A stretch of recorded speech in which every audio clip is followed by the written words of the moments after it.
Yeah, you know what? This is all developing, so this is just breaking. We do know that that rate hike was approved for 5.9%, a water rate hike approved. Residents sounding off. To say no increase, we cannot afford it, and this would be the great time to table it. Speaking out and rejecting proposed rate hikes by Great Lakes Water Authority. No, we can't do an increase. The chief executive officer of GLWA speaking out Tuesday, the day before the public hearing, detailing why an increase is needed. For many years, we have been able to keep our charge increases very low.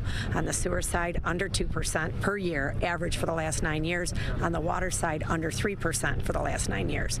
We do need an increase this year. As residents voice concerns over the increase, they also voice concerns over how the public comments were heard.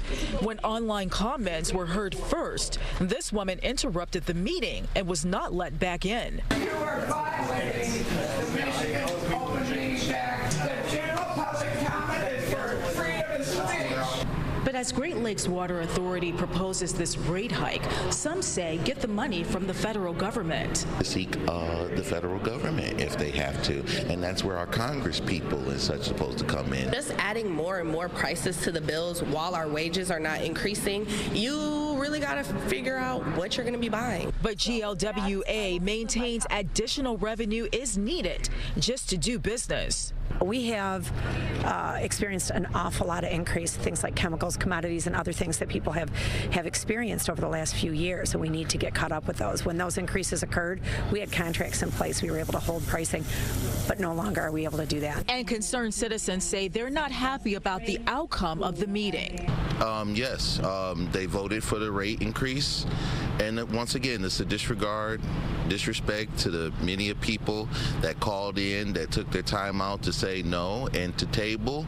They didn't want to table it, so they voted for the increase. It's supposed to be at an amended rate other than the 7%, but the increase is still an increase. Yeah.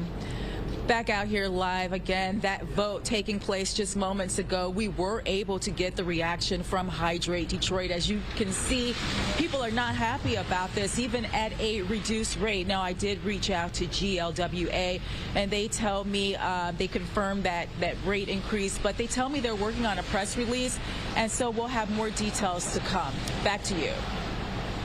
Yeah, Ingrid, it's interesting how they asked for public input, both online and in person, and then quickly made a decision based on perhaps that input or perhaps not. It's just curious to know that they invited people to spout off about this, but then made a decision anyways within minutes. Right, and I'm glad you're actually bringing that up because there was an outcry about that. First of all, the timing of the meeting from 2 until 6. Many people felt that was a disregard for people's work schedules. Most people don't get off until 6 or even 7 o'clock. Why not have an evening meeting so that people can come out and actually speak? And then, again, they took several hours for online comment only. There was a crowd of people here.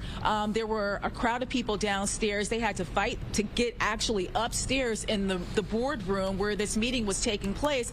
And so a lot of people felt like they already had this decision made, and this was really just sort of like to appease the residents, but they already knew what they were going to do. Customers deserve a voice, and many of them obviously tonight don't feel like they had that. We'll be following this one closely. Right. Thanks so much, Ingrid Kelly, for us live tonight.